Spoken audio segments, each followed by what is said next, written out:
जिला बडगाम से ताल्लुक रखने वाला साकिब यूसुफ नामी नौजवान इंडियन रेलवे ट्रैफिक सर्विस के चीफ एरिया मैनेजर के ओहदे पर फायज हुआ है। साकिब ऐसे पहले कश्मीरी नौजवान हैं जो ओहदे पर फायज हुए हैं। साकिब ने अपने गांव नागाम चाडोरा में इब्तदाई तालीम हासिल की। AIEEE इम्तिहान में कामयाबी हासिल करने के बाद साकिब ने NIT श्रीनगर में इलेक्ट्रॉनिक्स एंड कम्युनिकेशन में दाखिला हासिल किया। इंजीनियरिंग की डिग्री हासिल करने के बाद साकिब ने सिविल सर्विसेज के लिए तैयारी शुरू की। साकिब ने बाद में IRTS के इम्तिहान में कामयाबी हासिल करके चीफ एरिया मैनेजर का ओहदा पाया। साकिब का कहना है कि वो लोगों को सहूलत पहुंचाने की हर मुमकिन कोशिश करेंगे। साकिब ने कहा कि कश्मीरी नौजवान में काफ़ी सलाहियतें हैं, मगर इनको मुस्बत कामों में बरूए कार लाने की ज़रूरत है। न्यूज़ 18 नुमाइंदा समीउल्लाह से खास बातचीत के दौरान साकिब ने कहा कि मंशियात, पत्थरबाजी और बंदूक उठाने वाले नौजवानों से समाज में बुरा असर पड़ता है। साकिब ने कहा कि क़याम अमन और तामीर व तरक्की के लिए नौजवानों को आगे आना चाहिए। बचपन से ही I wanted to qualify civil services and be a civil servant. पहला कश्मीरी हूँ मैं जो इंडियन रेलवे ट्रैफिक सर्विस में who has been posted to Kashmir. So मेरे लिए भी ये मतलब काफ़ी एक नया एक चैलेंजिंग एक्सपीरियंस है कि मैं यहाँ पे आया हूँ।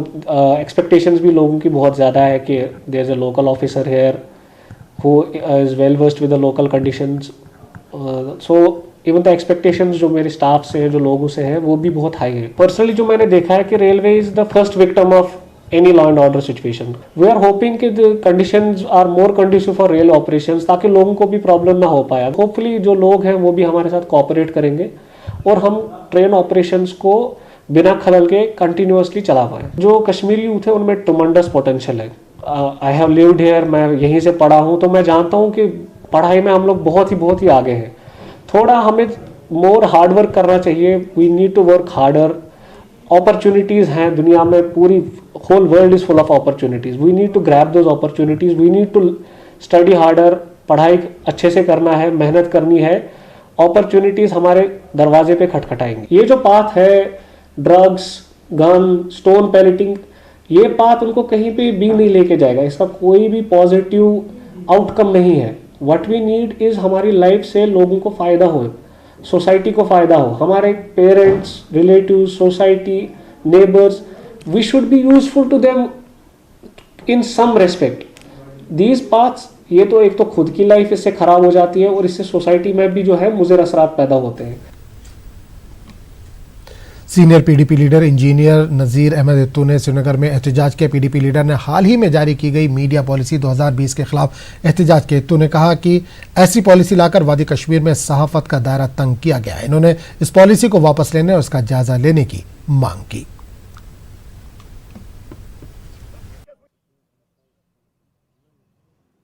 आवाज बंद करना चाहते हैं, एक जर्नलिज्म की आवाज बंद करना चाहते हैं। एक जर्नलिस्ट को ये बोल रहे हैं कि आप सच मत लिखो। इसका मतलब यह है कि कल कोई आपको जब लिखना है तो आपको पहले गवर्नमेंट के पास जाना है, गवर्नमेंट इसको चेक करेगी। क्या ये ज़रूरी है? इसके लिए बाज़ाब्ते तौर पर जो प्रेस है उनका अपनी एक बॉडी होती है, एथिक्स वही चेक करेगी। ये ठीक है कि वायलेंस नहीं होनी चाहिए, लेकिन मीडिया कौन सी वायलेंस करना चाहती है? इनसे मैं ये कहना चाहता हूँ, क्या कोई ऑफिसर ये कहेगा कि ये न्यूज़, अगर कोई करप्शन में फंस जाएगा तो वो आपसे ये कहेगा कि ये न्यूज़ खराब है, ये न्यूज़ गलत है, ये न्यूज़ आप मत छापिए या इसके खिलाफ। या दूसरी बात है, जो भी मीडिया पर्सनल्स है, जो भी जर्नलिस्ट्स है, वो जो बेचारे जो लिख रहे हैं उनके खिलाफ FIR काटा जाता है। Why? On what basis? Jammu में यूथ कांग्रेस के कारकुनों ने नई भर्ती पॉलिसी के खिलाफ एहतजाजी मुजाहरा किया। एहतजाजियों ने नई भर्ती पॉलिसी से SRO 202 को हटाने की मांग की। इनका कहना है कि नई भर्ती पॉलिसी जम्मू कश्मीर के पढ़े लिखे बेरोजगार नौजवानों के साथ एक मजाक है। एहतजाजियों का कहना है कि बेरोजगार नौजवानों को हुकूमत से काफ़ी तवक्कुआत थी, मगर खुसूसी भर्ती कवायद बेरोजगार नौजवानों के लिए मायूस कुन है।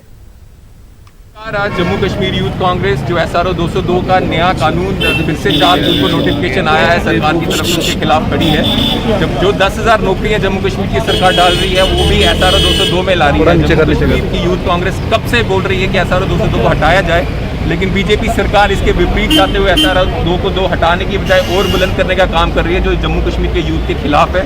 हमारी अपील है SRO 202 को जल्द से जल्द हटाया जाए और साथ ही साथ जो टोल प्लाजा को से जम्मू को घेरने का काम बीजेपी ने शुरू किया है। इसके खिलाफ भी हम खड़े हैं और हम चाहते हैं कि जम्मू में और कोई टोल प्लाजा ना लगे, क्योंकि जो इस मुश्किल समय में जो आर्थिक बोझ बीजेपी डाल रही है जम्मू के लोगों पे वो अमानवीय है और ये जम्मू कश्मीर की यूथ कांग्रेस और मेन कांग्रेस बर्दाश्त नहीं करेगी। हम शहीद अजय भारती के अहले खाना को जम्मू कश्मीर इंतजामिया ने 20 लाख रुपए का मुआवजा फराहम किया है। बीजेपी गांधरबल यूनिट और सरपंच एसोसिएशन गांधरबल ने इंतजामिया के इस इक़दाम की काफ़ी सताइश की। इन्होंने लेफ्टिनेंट गवर्नर का शुक्रिया अदा किया। सरपंच एसोसिएशन ने एक बार फिर जम्मू कश्मीर के पंचों और सरपंचों के लिए इंश्योरेंस कवर के मुतालबे को दोहराया। इन्होंने मुतालबा किया कि मिलिटेंटों की जानिब से मारे गए बीजेपी लीडर और डिस्ट्रिक्ट नायब सदर अनंतनाग के अहले खाना को भी इसी तरह मुआवजा दिया जाए। बहुत ही शुक्रगुजार हूँ उनका कि उन्होंने एक स्टेप उठाया, उसके परिवार को बुला के उनको जो धनराशि दी है 20 लाख, और वो जो 20 लाख दिया है वो कुछ 2-3 हेड से दिया है। मैं इसके लिए उनका बहुत बहुत शुक्रगुजार हूँ। लेकिन इसके साथ साथ मेरी डिमांड है इस बात से कि मैंने गृह मंत्री से आपसे पहले भी गुजारिश की, आज भी कर रहा हूँ कि जो आपने कहा था इंश्योरेंस पॉलिसी, वो इंश्योरेंस पॉलिसी शायद उस पंडित जी को नहीं मिला और ना ही इससे पहले जो लोग शहीद हो गए थे उनको मिला है। और साथ साथ मेरी ये भी डिमांड है एलजी साहब से कि इससे पहले हमारे शहीद एक भारतीय जनता पार्टी का एक सरपंच गुल मोहम्मद मीर साहब जो शहीद हो गए थे, उसको सिर्फ 1 ही लाख रुपए दिया गया एक्स्ट्रा शरीफ से। मैं चाहता हूं कि उसको भी इस स्कीम में लागू किया जाए। लेफ्टिनेंट गवर्नर के मुशीर बसीर अहमद खान ने जिला सांबा में कई तरक्याती कामों का जायजा लिया। मुशीर ने इंडस्ट्रियल इलाके बरी बरहमना के पावर स्टेशन का भी दौरा किया। चेयरमैन JKPDL भी इस वक्त मौजूद थे। इन्होंने मुशीर को पावर स्टेशन के हवाले से जानकारी फराहम की। खान ने इसके बाद विजयपुर ब्लॉक के संगवाल और बुधवाल गांव में तालाबों की मरम्मत और कई नए तालाबों में जारी कामों का जायजा लिया। मुशीर ने जिले के दूर दराज इलाकों का भी दौरा किया और नरेगा के तहत जारी कामों का जायजा लिया। नरेगा से काम हासिल करने वाले अफराद ने सरकार का शुक्रिया अदा किया।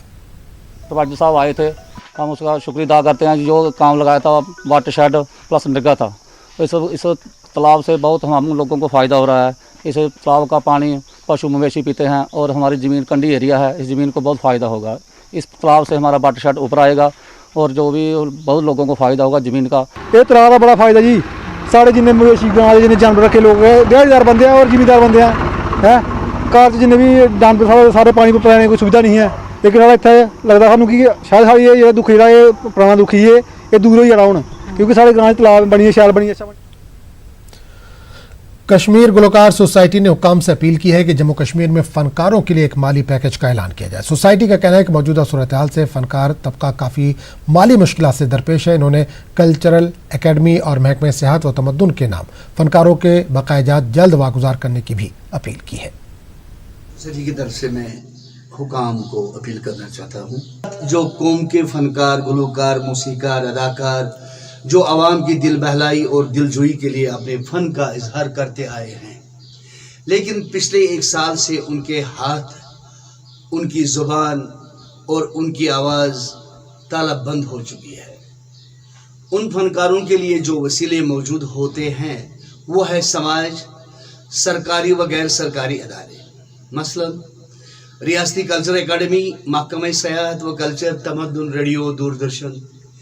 लेकिन इन इदारों ने अपना काम किसी हद तक बंद कर रखा है, इसलिए सरकार की अपनी जिम्मेदारी बन जाती है कि बाकी पेशेवर हुनरमंदों को माली इमदाद देने के साथ साथ तमाम फनकारों के लिए माली पैकेज का ऐलान करें। साथ ही गुजारिश है कि रियासती कल्चर एकेडमी और महकमे सेहत के पास फनकारों के जो तवील मुद्दत से रकूमत वाजिबुल अदा है उनको फौरी तौर वागुजार करें। खबरों का सिलसिला जारी रहेगा, लेकिन एक छोटे से वक्फे के बाद।